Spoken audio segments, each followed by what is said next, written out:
Bienvenidos a su podcast Edifiquemos. Nos da mucho gusto que estén en esta ocasión con nosotros. Hoy tenemos un invitado muy especial. Está el pastor Rafael Mendoza y doctor. Pastor, nos da mucho gusto tenerlo por acá. Aprovechamos el tiempo de aniversario y que vino a ministrar a Monte de los Olivos para realizar esta entrevista. Entonces, pues me da mucho gusto que haya aceptado la invitación. Gracias, es un honor y es un placer estar en este momento tan importante para la iglesia y pues haber aprovechado este momento también. Estoy muy agradecido por la invitación. Qué bueno, ¿qué comió ahorita? Bueno, comimos carnitas, comimos arroz, una ensalada muy rica con miel y mango, muy sabrosa, así que a todo dar. ¿Qué tal el sazón de aquí? Como el de mi tierra, igual, Sí. es sabroso. Sí, la verdad Sí. estuvo muy bien. Pensamos que nos iba a dar el mal del puerco aquí ahorita, No, no, no, estamos muy bien. pero andamos con todo. ¿Qué tal el viaje de Pachuca? ¿Viene de Pachuca ahorita para acá, para la ciudad? ¿Se vino Sí, o tomó sí. otra Ayer, ruta? ayer tomamos el autobús. Viajamos a mediodía y llegamos como a la 1:30, 2 de la tarde. Pero bien, bien, bien. ¿El clima cómo lo sintió? A todo dar. Igual que en Pachuca, frío, con niebla, con lluvia, muy agradable. A mí me gusta ese clima. Perfecto, pues bueno, nos da gusto que estén visitando las tierras de Feñas por acá. Nos da mucho gusto estar por acá con ustedes. Y bueno, tengo algunas preguntas que preparé porque me gusta mucho su trayectoria, su ministerio lo respetamos Gracias. y la verdad es que creo que nos aporta mucho a las generaciones que hoy estamos comenzando, a los que nos estamos desarrollando y también las próximas que vienen adelante de nosotros. Usted es escritor. Sí. ¿Desde cuándo comenzó a escribir? ¿En forma o así empíricamente? Pues yo no sabría decirlo. Yo estoy empezando apenas a escribir, pero pues yo creo que desde que iniciamos con pensamientos ya nos volvemos escritores, ¿no? O en su caso, ¿cómo nació? Bueno, yo empecé a darme cuenta que escribía cuando era un niño de primaria, una tarea que nos dejaron, hacer una historia. Y recuerdo que yo hice esa historia, la escribí y luego fui a ver una de mis tías para que la pasara en máquina de escribir. De aquella época, estoy hablando de la década de los 70, Ok. 1970 y tantos, 73, 72. Y me di cuenta que me gustaba escribir, pero desapareció. Después, estando en la escuela bíblica en 1981, Perdón, en esa fecha cuando estaba empezando a escribir, ¿qué escribía? alguna tarea, no lo recuerdo, Ajá. alguna tarea de primaria, Ok, tal vez ok. de historia, no lo sé, pero solo tengo ese recuerdo. Ok. En 1981, una de nuestras maestras de escuela bíblica, la profesora Bernice Albert, nos pidió que hiciéramos una obra que tuviera que ver con la escuela dominical. Mm, Y yo escribí una obra desarrollando la escuela dominical como si fuera un autobús, con mm, sus diferentes partes. Por supuesto, el piloto, el chofer era Cristo, pero todos los componentes eran todo lo que implicaba la escuela dominical. Y se la presenté a la profesora y le encantó. Por segunda ocasión yo me sentí que yo era escritor. Y eso desapareció muchos años después, por allá por el año 1992.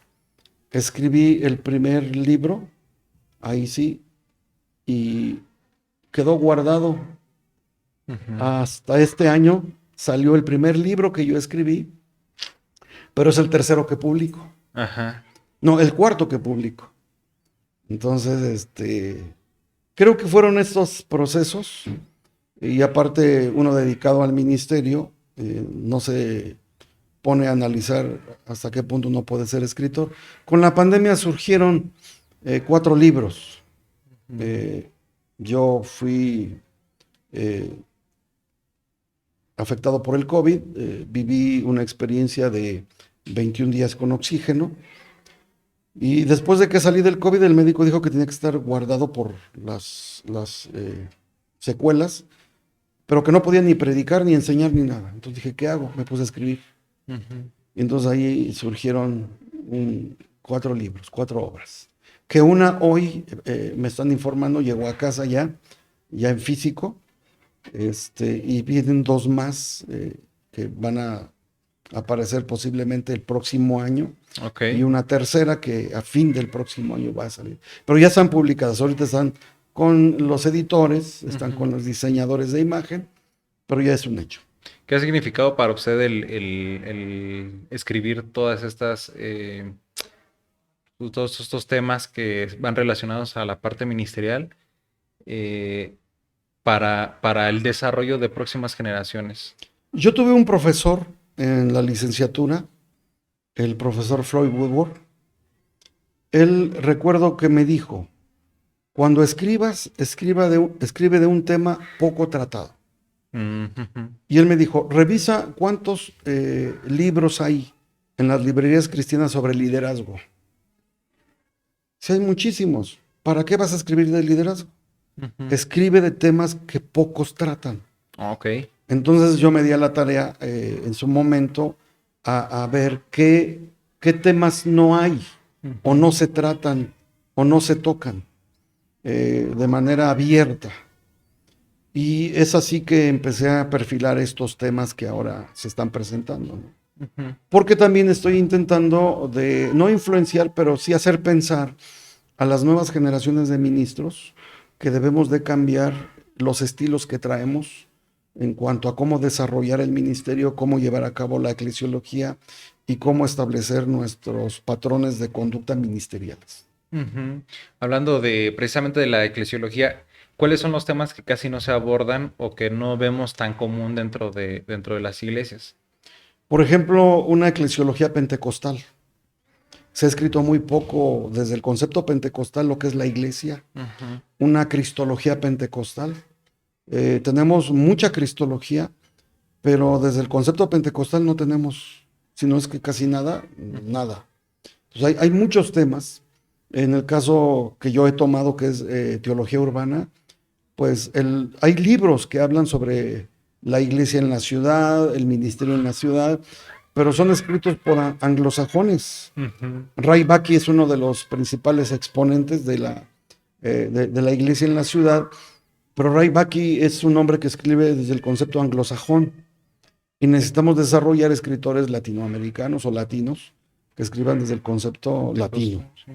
En mi caso, yo tomé el tema de teología urbana, la iglesia en la ciudad, Dios desarrollando su proyecto de expansión y de discipulado en la ciudad por medio de la iglesia, y es un tema que muy poco se ha tratado desde el concepto Latinoamérica. Platícanos un poquito de cómo surge esa inquietud por escribir este libro de teología urbana. Creo que fue su primer libro Que publicamos. que publicó, ¿no? Sí. Ajá, ¿cómo surge esa inquietud? Estaba yo haciendo una asignatura para una maestría, y un profesor mexicano, él llevó a cabo su exponencia, o expuso su clase, que se llamaba Misiones Urbanas. Y él llevó muchos libros, y él dijo, no tenemos ningún escritor de teología urbana. Todos los libros que tenemos sobre urbanismo, sobre la iglesia en la ciudad, son escritos por anglosajones. Entonces necesitamos escritores desde nuestra perspectiva latinoamericana que escriba sobre la iglesia en la ciudad. Y él me dijo, tú deberías escribir ese libro, ahí en clase. Entonces yo me le quedé viendo como diciendo, ¿pero qué está diciendo? Y ahí empecé a escribir los temas que podrían aparecer en el libro. Y luego de que vi esos temas, escribí 13 frases. Y luego dije, ¿y cómo le pondríamos a este libro si es que lo escribo? Y empecé a pensar, y dije, pues me lo acaban de decir, vamos a ponerle teología urbana. Entonces, llegando a casa, empezamos a trabajar, que son los 13 capítulos de teología urbana, así, tal y como salieron, son los 13 capítulos, y fue un trabajo que desarrollé en 3 años. Fue un trabajo de investigación, porque el propósito era que el libro fuera muy académico, para que pudiera ser leído y estudiado. Así es como nace, gracias a este profesor, que no omito el nombre porque él escribe el prefacio del libro. Es Vicente Castillo, él es profesor en Coatepec, Veracruz. Ujú. Y, por ejemplo, me imagino que con el tiempo pues ya ha desarrollado la habilidad de poder escribir los libros con un menor tiempo, pero, por ejemplo, ¿cuántos ha llevado en la escritura de todo, bueno, de cada uno de ellos? Bueno, este de teología urbana me llevé 3 años. Ujú. La segunda parte de teología urbana que me entregaron hoy se llama Teología Urbana y el nuevo tejido social. Ese es el Ese, nuevo, el que va a sí, es salir. el nuevo. Ese me llevé un poquito más de un año. Ok. Ahorita nos platica de qué va a tratar Sí, un poquito. Ujú. Mujer, el poder detrás del púlpito fueron 2 años. Ujú. El primer libro que escribí fue de erotismo. Yo quería ponerle como título Un viaje por las culturas. Pero un amigo y profesor escribió un libro que se llama Un viaje por las culturas. Ujú. Entonces dije, no me parece apropiado. Entonces cambiamos el título y le pusimos Erotismo, Historia, Cultura y Biblia. Ok. Hacemos un trabajo de investigación.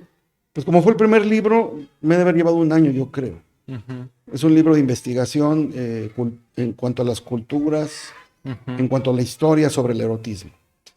Y escribí otro libro que se llama Al servicio de su majestad, tiene que ver con Bernabé, es una defensa al ministerio de Bernabé y un reconocimiento a su ministerio. Y el otro libro que acabo de escribir que se llama, tiene que ver con la teología infantil. Ok. Eh, ¿Cómo ve la Biblia la figura del niño? ¿Y qué es lo que la iglesia tiene que hacer con respecto al niño?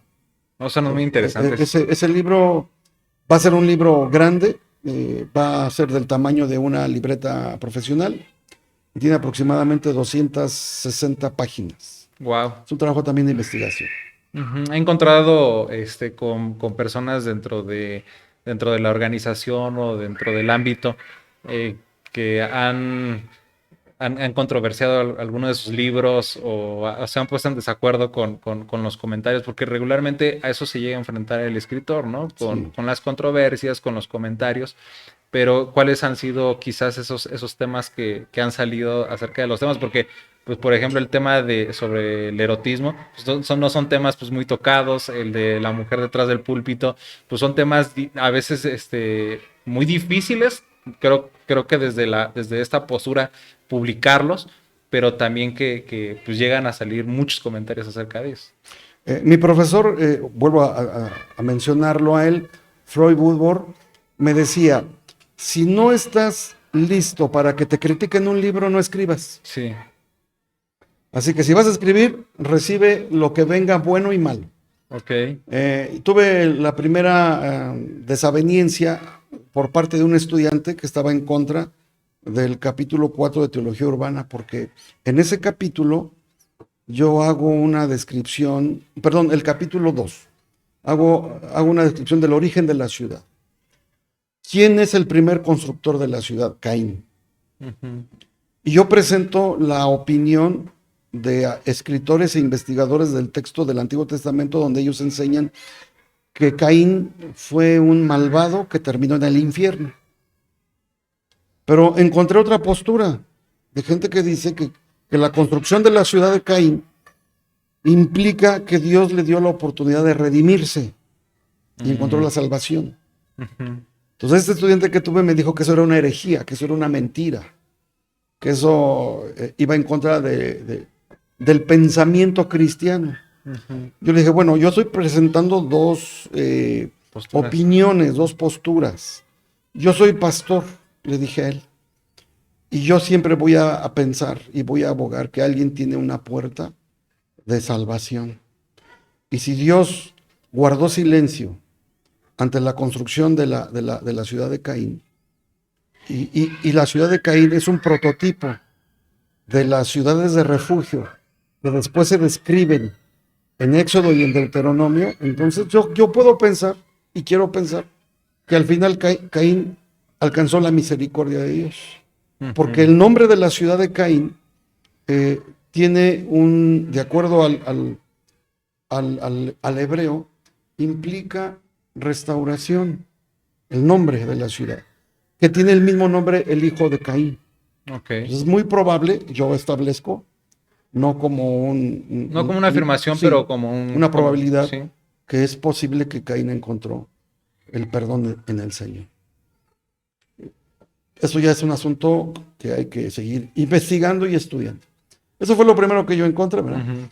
Otra situación que encontré fue cuando publicamos Mujer, el poder detrás del púlpito. Uno de los editores dijo, no estoy a favor porque se ve muy político como el poder detrás del trono. Y le digo, precisamente de ahí yo tomo la frase, el poder detrás del trono. Porque en la explicación del primer capítulo del libro, describo de dónde nace esa frase, el poder detrás del trono.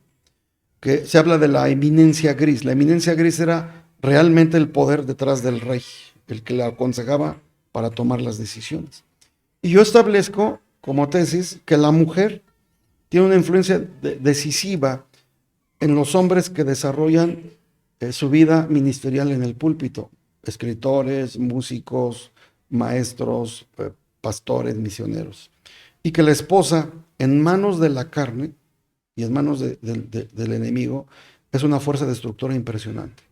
Pero en las manos del Señor y del Espíritu Santo es una fuerza de construcción y de edificación impresionante. Hasta de ejemplo para muchos. Y que el esposo que tienen está directamente relacionado su éxito o su declive a la esposa que está junto a él.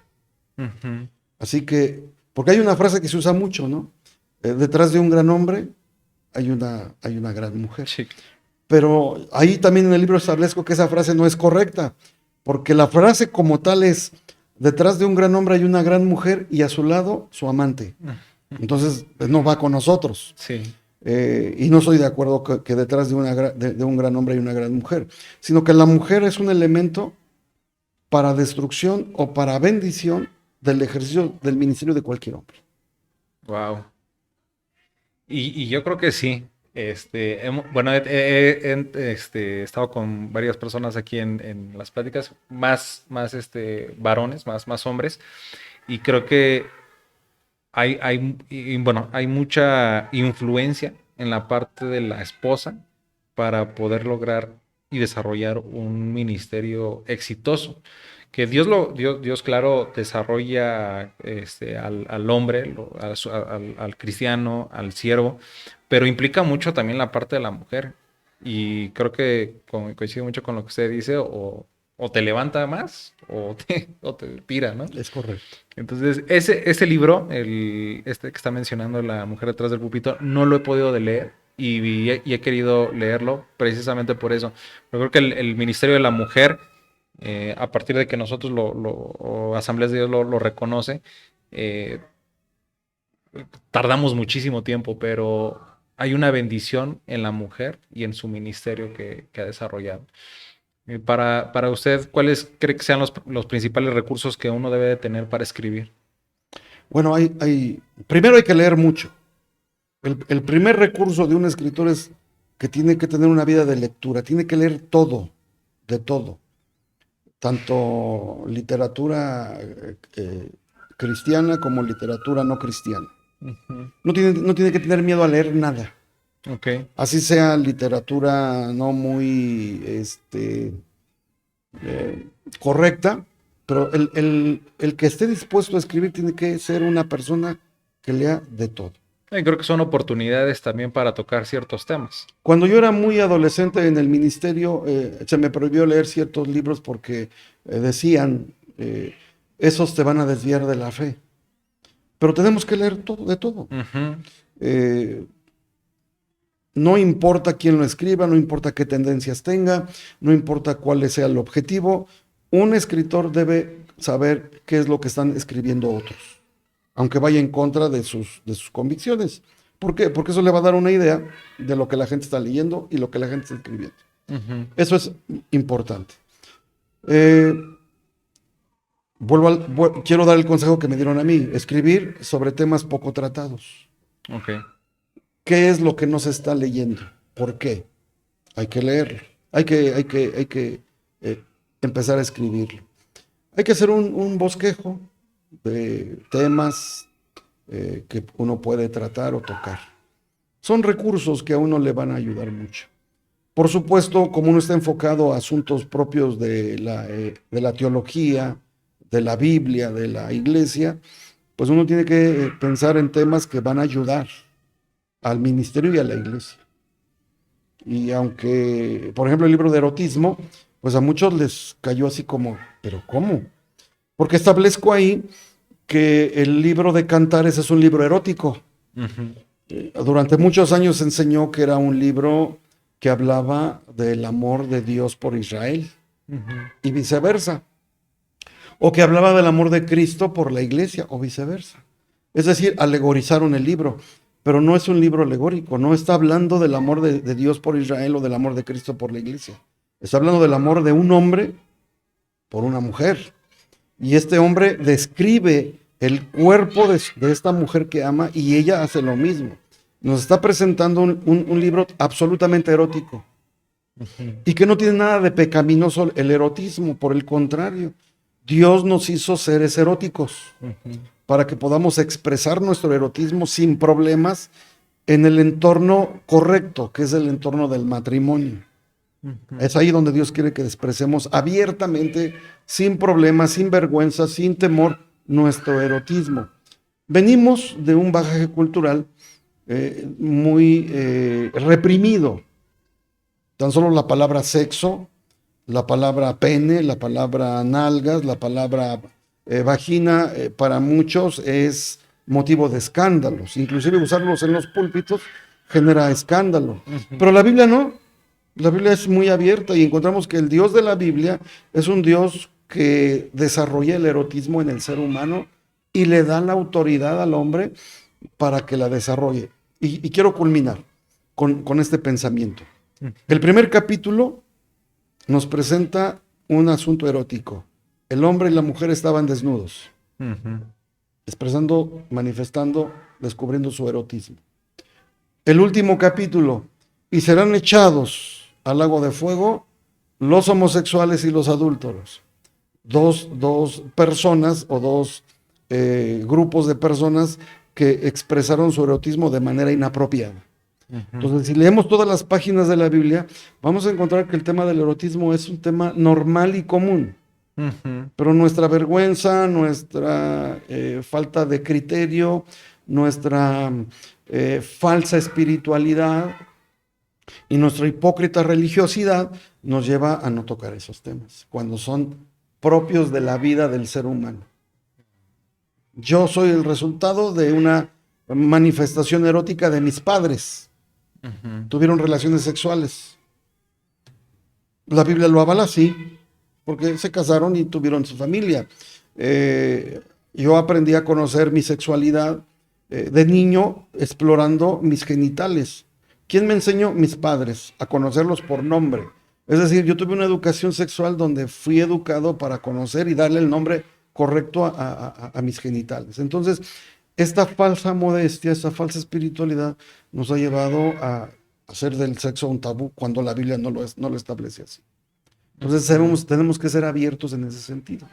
Sí, creo que más en estos tiempos que estamos viviendo, creo que tenemos que enseñar a nuestros hijos desde una temprana edad. No sé usted a qué edad recomienda quizás tocar estos temas en base a su experiencia y en base a lo que ha escrito, pero yo creo que sí es conveniente poderlos tratar desde una buena edad para que posteriormente no tengan ellos confusión o alguna duda que pueden a lo mejor resolver por fuera y que puedan ser confundidos a que nosotros los podamos conducir bajo la palabra de Dios y bajo los principios bíblicos.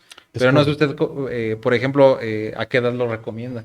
Yo creo que a la edad de 8, 9 años, 7 años, los padres deben de sentarse con los niños y hablar abiertamente de lo que es la sexualidad.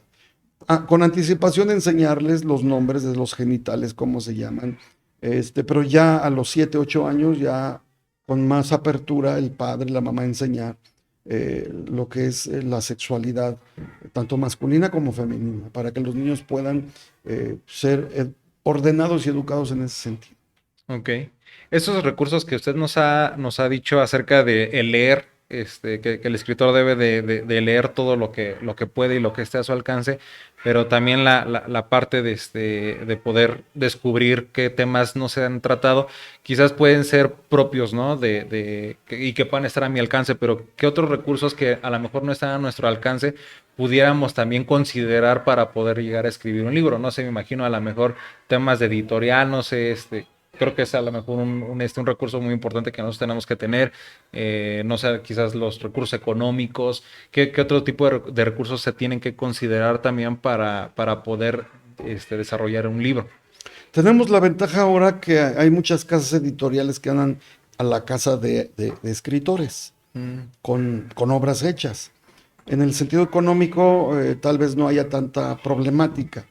Si va de manera independiente a una imprenta, sí va a tener muchos problemas porque un tiraje de 500 libros le puede costar 50, 60 mil pesos. Es muy caro. Pero si va buscando casas editoriales, va a poder encontrar quien reciba su libro y pueda esa persona o esa editorial ayudarle a publicar su libro. Irse a meter a las librerías seculares y cristianas para ver los temas que hay. Los temas que hay ahorita que están muy álgidos o temas que están llamando la atención. Desde el concepto bíblico, ¿cómo podría presentar uno de esos temas? No veo yo ahora, en esta época, tanto problema para tener recursos y poder escribir. Sí, el problema económico es un recurso complicado, pero podría encontrar una buena editorial que lo ayude. Cuando se encuentran estas casas editoriales que adoptan los libros, ellos cobran algún incentivo, no sé, pues alguna parte económica para poder iniciar, o ellos al momento de adoptar, ellos ponen todos los recursos. Va a depender de la casa editorial. Algunos ponen todos los recursos, otros le piden al autor cierta cantidad. Todo depende de la casa editorial. Ok. Cada casa editorial tiene sus propias políticas. En el tema de la edición, ¿a usted le ayudan a editar todo el libro? Es correcto, yo tengo una editora, me edita el texto y me diseña la portada y la contraportada. Al principio... Hay que pagarle a ella. Sí, sí, me imagino. Al principio, ¿cuáles son las fallas más comunes que uno llega a tener al momento de escribir? Bueno, el problema es que puede... uno de los problemas que estoy observando ahora con los nuevos escritores es que escriben en primera persona. Y pareciera que se ve muy bien y que está muy ético lo que hace. Se oye bien. Al principio se lee bien, pero ese libro, conforme pasa el tiempo, perderá. Porque la mayoría de lectores serios les gusta leer no en primera persona, sino en tercera persona. Estamos leyendo a alguien que nos está informando sin decir yo, sino que nos está informando, sabemos que él está escribiendo, pero nos está informando de lo que él encontró sin decir yo. Y eso es lo que se ve hoy actualmente con los nuevos escritores, los millennials, yo. Eso le resta mucho a una obra literaria seria. Okay. Leamos, por ejemplo, Gabriel García Márquez, es muy raro que él hable del mismo. Leamos a cualquier otro escritor. Viene a mi mente, por ejemplo, bueno, cualquiera que haya sido. Nunca escriben en primera persona, es muy raro que escriban en primera persona. ¿A qué se debe de que pueda hacer eso? ¿Un tema egocéntrico? Sí, tiene que ver mucho conózcanme, soy yo viajé, yo conozco, yo sé. Hay mucho ego en estos escritores. Y aunque la información que nos dan es fidedigna, al final al lector serio le choca. Ok. Estar escuchando yo, Rafael. Pues ya sé que tú escribiste el libro, ¿verdad? No me tienes que estar informando que tú lo escribiste. Entonces yo necesito autores serios que van a llenarme. Yo sé quién me está a mí diciendo esta información porque compré el libro de este autor. ¿Qué otros errores llega uno a cometer? Bueno, muy repetitivo en algunos conceptos que se manejan al escribir. Eh, es muy importante que quien vaya a escribir por lo menos tome un curso de redacción, Ok. que sepa redactar, es muy importante. Eso le va a ayudar mucho y hay escuelas muy serias que hacen cursos de redacción. La UNAM hace cursos de redacción, el Tecnológico de Monterrey hace un diplomado en redacción. Entonces, es muy importante que se tome. Yo sigo tomando cursos de redacción porque me interesa pulir mi escrito. Ujú. Para mí es importante hacerlo. Por ejemplo, ¿qué tanto ha cambiado el Rafael en los años a través de la escritura? Porque me imagino que sí se ha impactado usted a lo mejor de notar esos cambios al momento de escribir, al momento de que vienen las ideas a uno, al momento de lo que está pensando, porque creo que es muy complejo el escribir, ¿no? Para mí se ha vuelto muy complejo. A mí apenas ahorita lo estoy descubriendo y lo estoy empezando a hacer desde una aplicación. Lo que pienso lo escribo, lo que veo lo escribo, cosas que me llaman la atención, pero cómo se ha ido desarrollando en su persona toda esta parte de la escritura y qué cambios más sobresalientes ha visto. Bueno, el primer libro que escribí fue Erotismo, historia, cultura, historia y Biblia. Lo escribí antes de que hubiera redes sociales. Tenía poca información porque yo tenía que ir a las bibliotecas y busqué mucha información en bibliotecas. Y ese libro quedó guardado más de 10 años, no salió a la luz. Inclusive hasta me olvidé de él, sino que revisando algunas notas apareció ahí una carpeta en la computadora que decía erotismo y dije, ¿y esto qué es? Y lo abrí y dije, pero sí, esto es lo que yo escribí hace 10, 11 años. Ujú. Se empecé a leerlo y por supuesto que noté muchos errores de apreciación, Ok. fui menos objetivo en ciertos conceptos. Había situaciones, dije, si esto lo leen ahorita mis hijos o su generación, se van a reír, van a decir, pero este hombre que nos va a enseñar. Quité Sí. muchos detalles porque tenemos que ir actualizando también. Tenemos Ujú. que escribir para la generación actual y pensar en las generaciones que vienen. Porque cuando yo escribí este libro, pues Se no, pensaba nada más en lo actual, ¿no? Me solo imagino. escribía, por ejemplo, Internet dice esto. Pues Ujú. no, y ahora ya decir eso, esa frase ya no funciona, Sí, ¿verdad?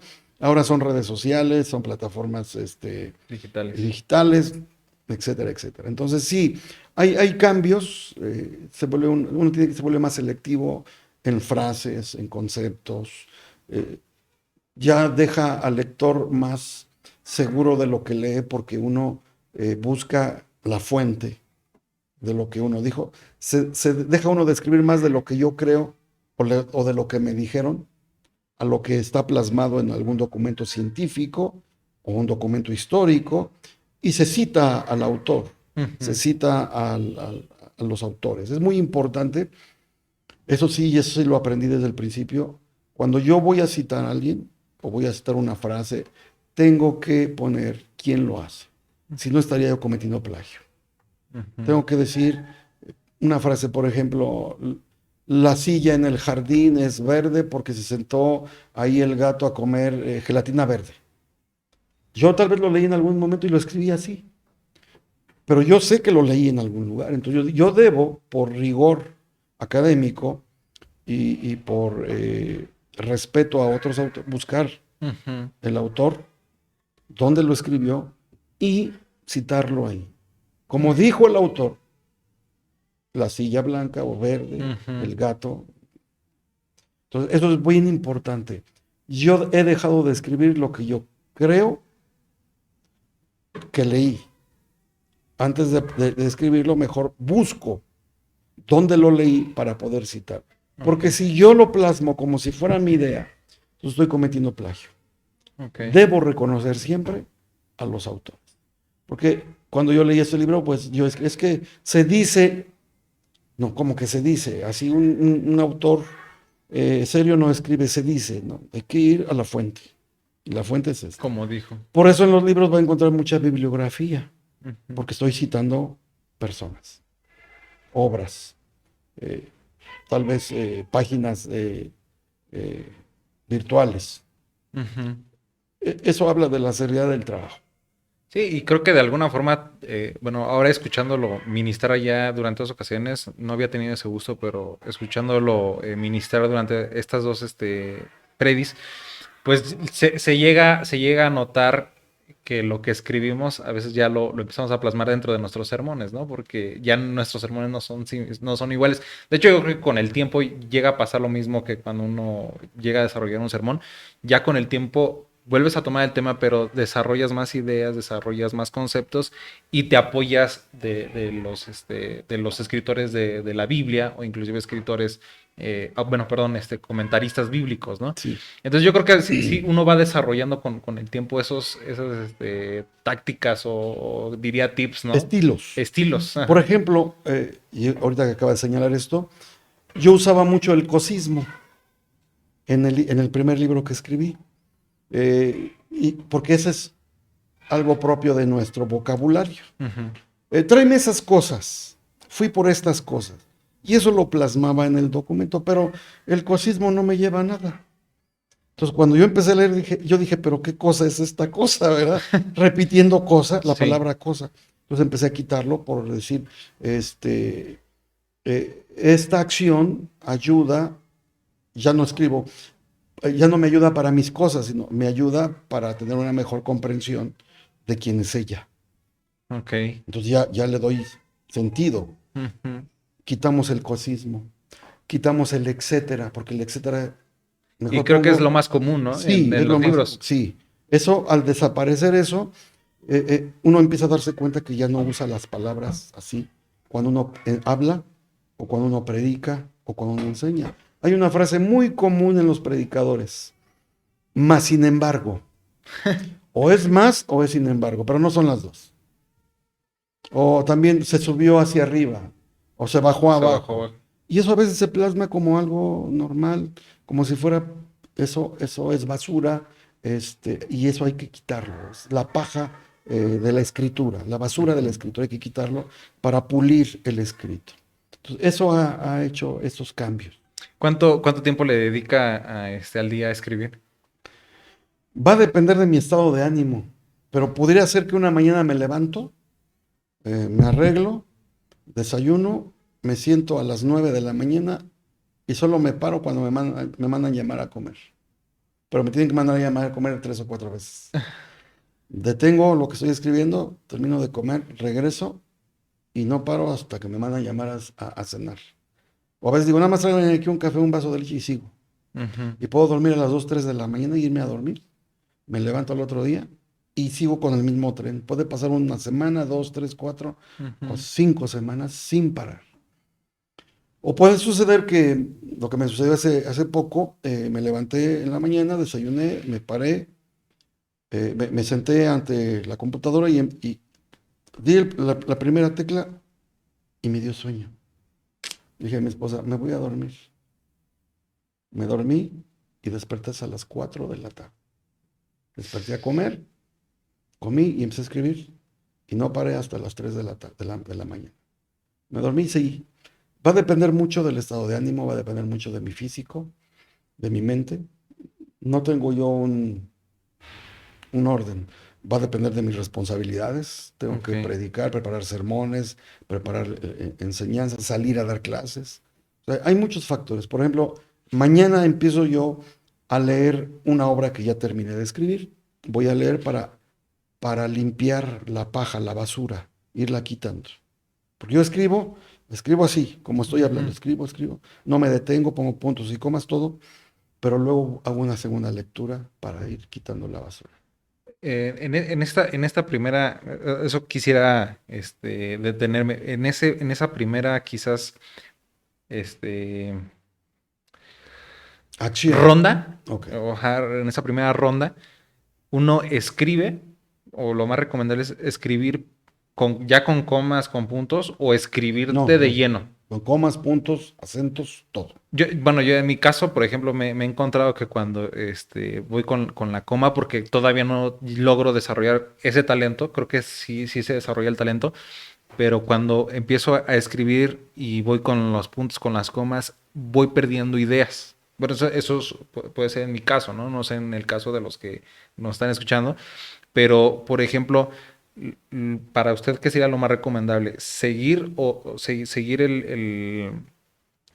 escribiendo conforme más te acomodes o respetando los puntos y comas? Porque quizás a lo mejor eso te puede provocar una segunda, una tercera ronda, ahora en checar los puntos, las comas, y que al fin y al cabo, pues también es ir respetando tu lectura, ¿no?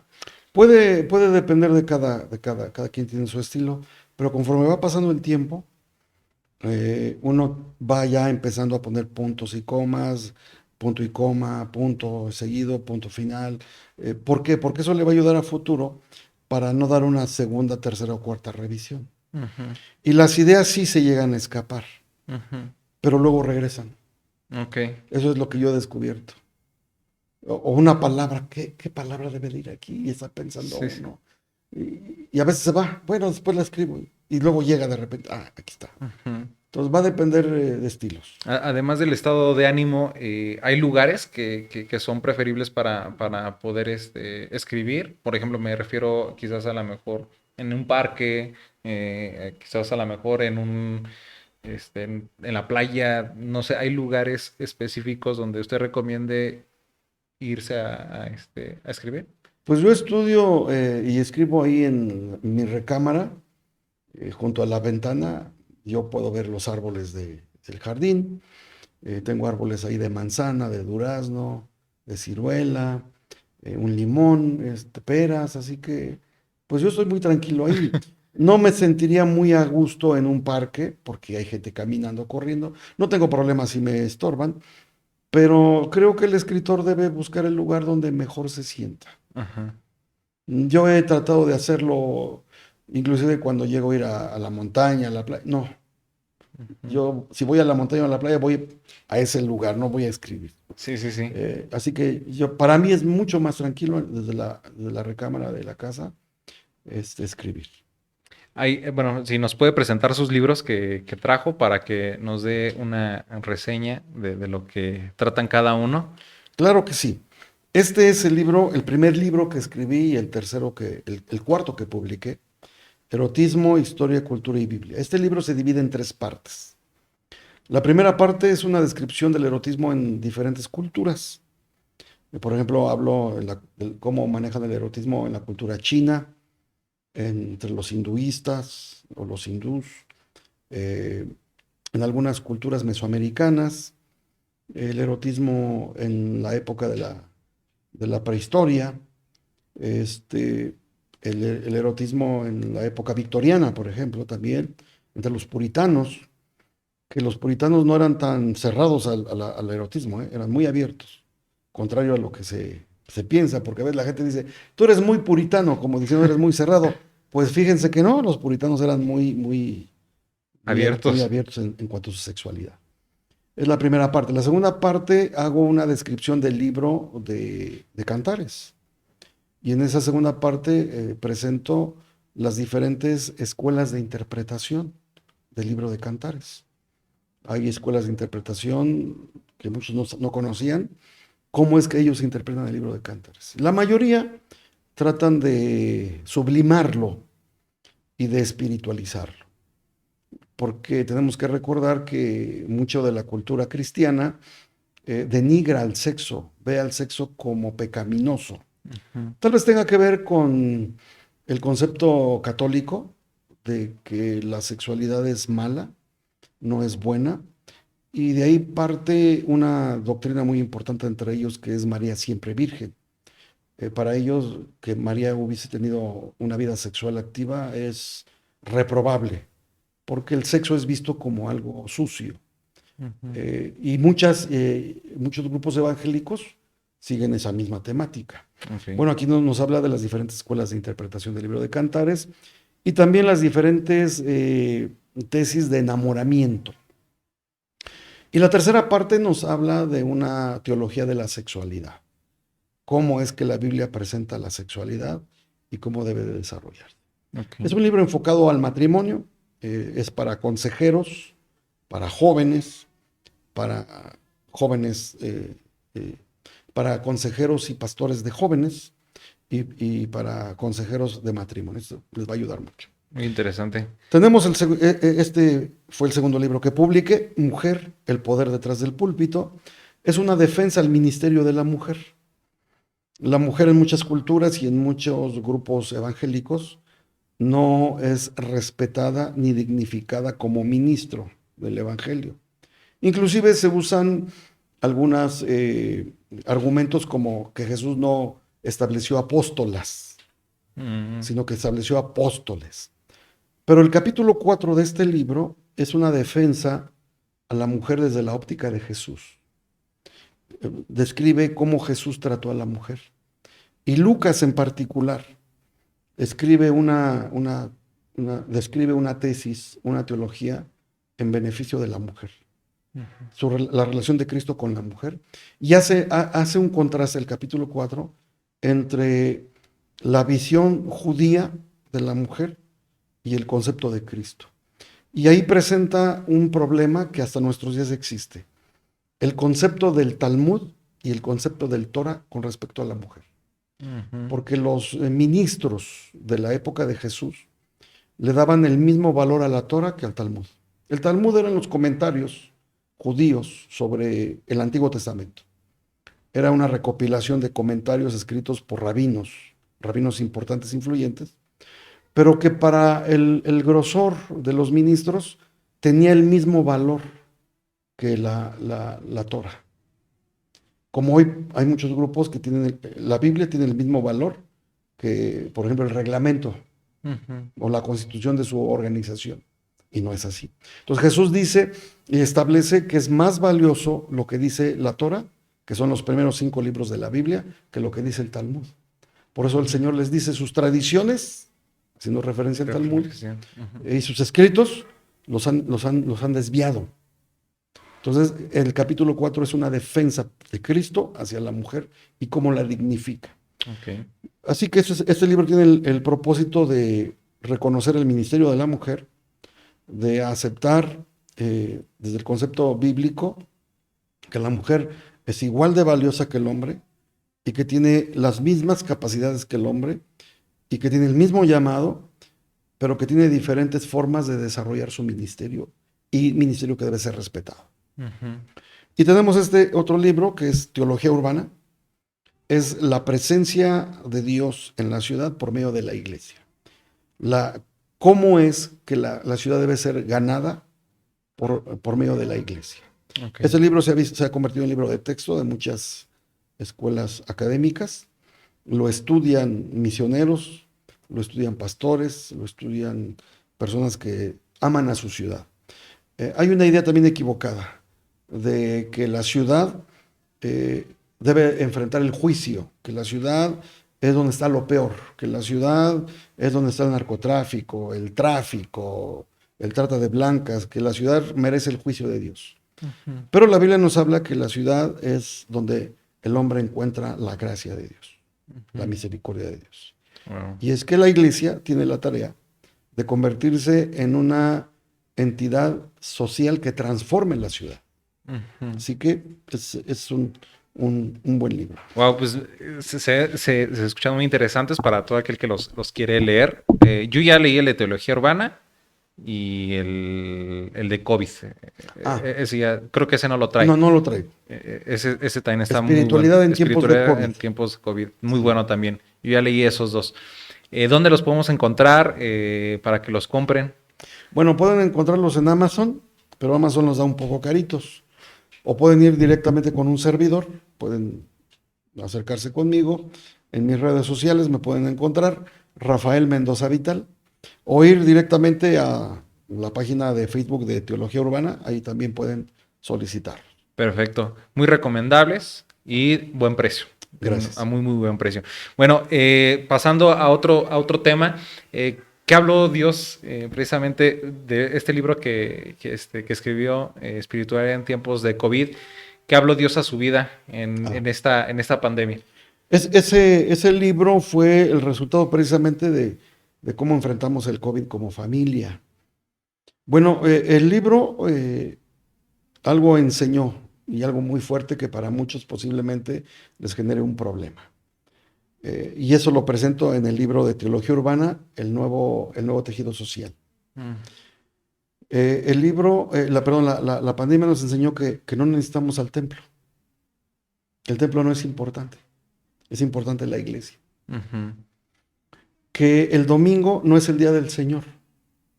Los 7 días de la semana son el día del Señor. Ujú. Nos enseñó también que el programa no es más importante que las personas. Y nos enseñó, y tal vez aquí algunos van a dar el grito al cielo, que el pastor no es importante, sino que es importante el sacerdocio de todos los creyentes. Porque sin templo, sin pastor, sin programas, queda la iglesia. La iglesia avanzó. Sí. Y no porque no sea necesario el templo, ni porque no sea necesario el programa y no sea necesario el pastor, no. Sino porque la misma pandemia nos enseñó que la iglesia es más importante que el templo, que no importa que no tengamos templo, pero somos parte de la iglesia. Que el día del Señor son los 7 días de la semana, no es solo el domingo. Que el pastor es un elemento importante, pero todos los creyentes somos llamados a ser el sacerdocio de todos los creyentes. Es decir, todos los creyentes debimos haber establecido nuestro altar familiar Ujú. y ahí desarrollar la iglesia. Yo me quedo con eso. La pandemia me enseñó eso y a administrar mejor mis recursos en cuanto a tiempo y algo muy importante, la familia es más importante que cualquier otra entidad social. Ujú. Los hombres serán evaluados no por las obras que hagan, sino por la familia que dejen. Y eso me enseñó el COVID. Sí, creo que el COVID fue para todos fue una muestra de lo vulnerable que somos, pero también lo atado que estábamos a una religión. Y creo que el COVID también nos enseñó a que debemos de mantener una relación más íntima con Dios, que muchos no lo logramos establecer cuando teníamos ese privilegio de reunirnos en la iglesia, sino hasta fue después del tiempo de COVID.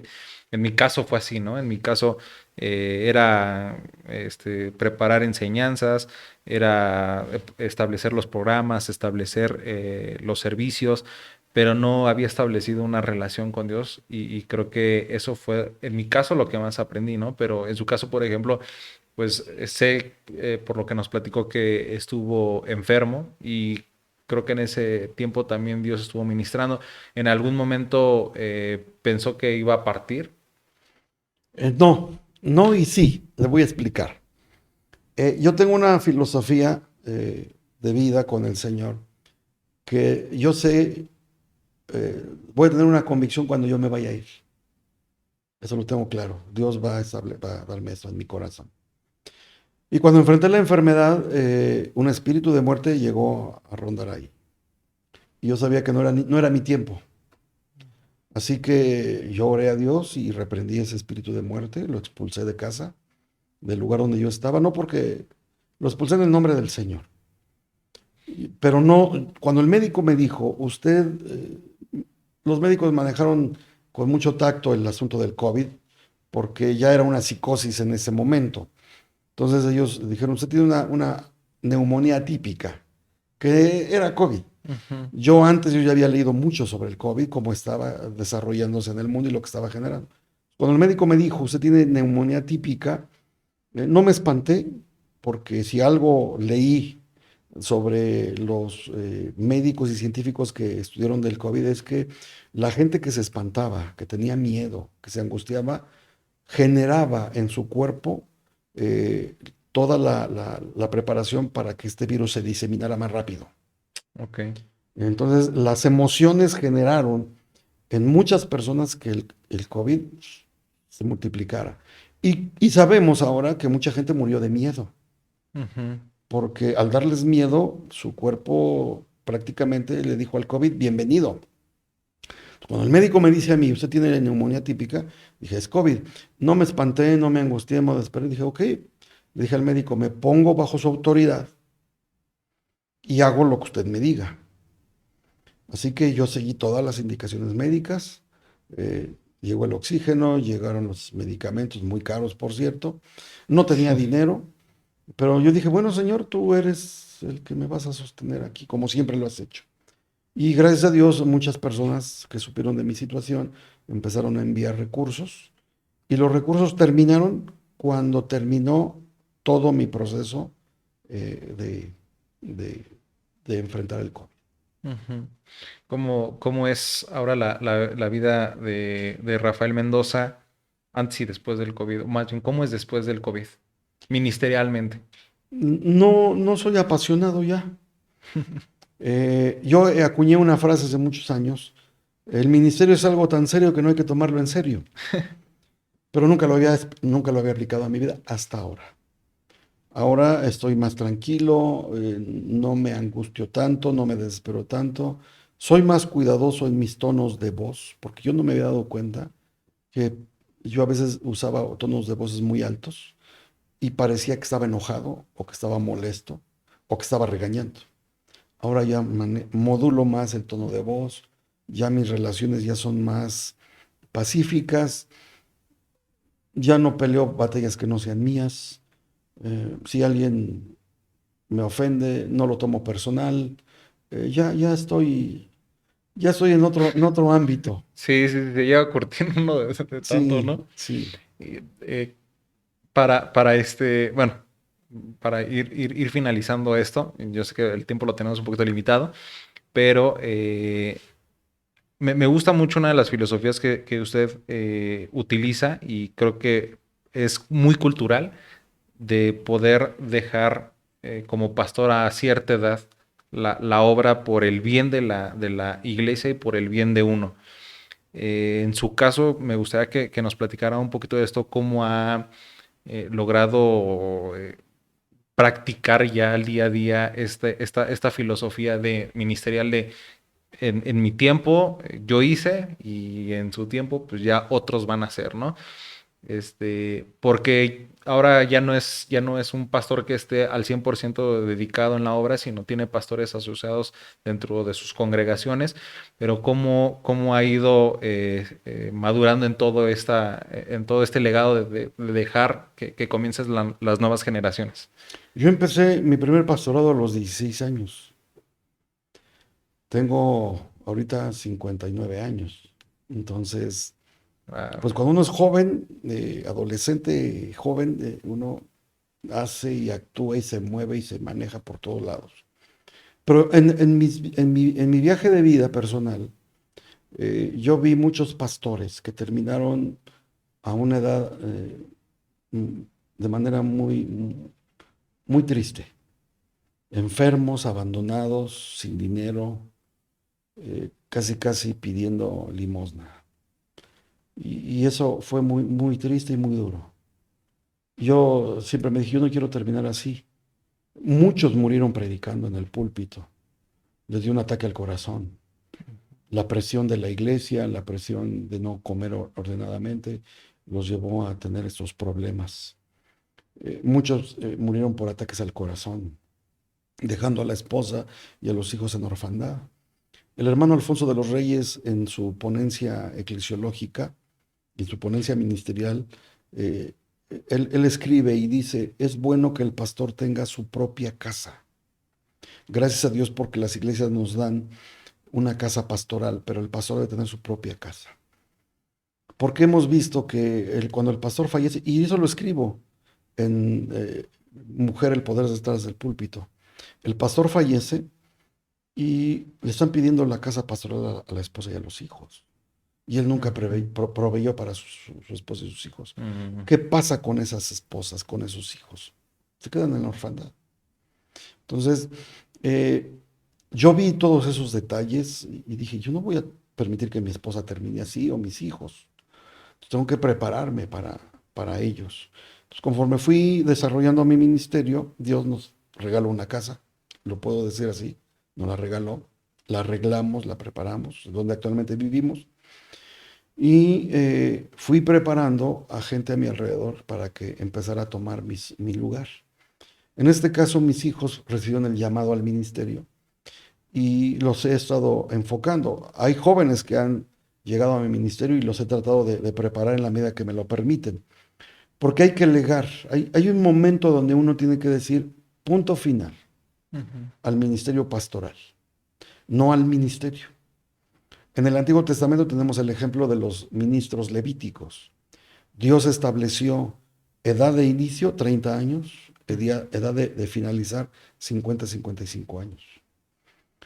Ellos tenían que desarrollar su ministerio en el tabernáculo o en el templo, depende de la época. Ujú. ¿Por qué a esa edad? Porque estaban en la fuerza de su vigor. ¿Y qué hacían después? Bueno, eran jubilados, porque ellos entraban a la jubilación, y se dedicaban a ser maestros. Enseñaban a los nuevos, a los niños levitas, a los adolescentes levitas y a los jóvenes levitas, para lo que tenían que desarrollar en el templo. Es decir, que después de haber hecho el ejercicio ministerial en el tabernáculo, en el templo, ahora se convertían en maestros de Ok. las nuevas generaciones. Entonces, en esa filosofía ministerial es donde yo he establecido este principio en mi vida. A una edad determinada, que no va a ser a los 70, claro, yo voy a tener la determinación de dejar el ministerio pastoral, pero no el ministerio. Ujú. Podré seguir escribiendo, dando conferencias, predicando, dando clases, etcétera, etcétera. Y teniendo también una organización administrativa con respecto a mis recursos. ¿Con qué propósito? Para no estar dependiendo de alguien. Eso es Ujú. muy importante.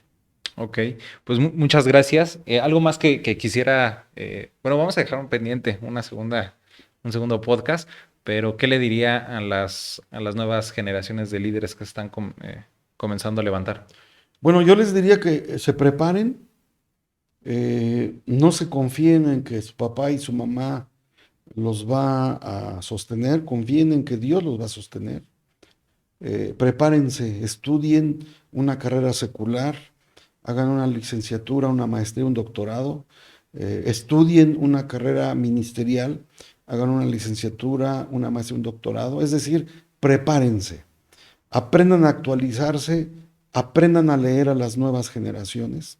Tenemos ya en puerta la generación alfa, que es una generación que ya está con nosotros, ya camina entre nosotros, y esa generación alfa no está dispuesta a meterse a un templo. ¿Cómo los vamos a alcanzar? Esa generación alfa no cree en la familia. ¿Cómo vamos a ayudarles a desarrollar la familia? Entonces, cada generación es un desafío diferente. Así que a los nuevos ministros yo les invito para que se preparen en todo lo que puedan. Desarróllense en todo lo que puedan y sean útiles. No lleguen a una conclusión donde digan, yo ya lo sé y no necesito que me enseñen. Yo todavía sigo creyendo en mi propia vida que no sé nada y que necesito seguir aprendiendo. Dios me los bendiga y espero poder ser de bendición para sus vidas a través de los libros que son para ustedes. Pues muchas gracias, Pastor Rafael. De verdad agradezco mucho el tiempo que se tomó con nosotros. Y pues bueno, eso sería todo de nuestro podcast Edifiquemos. Que Dios les bendiga. Gracias.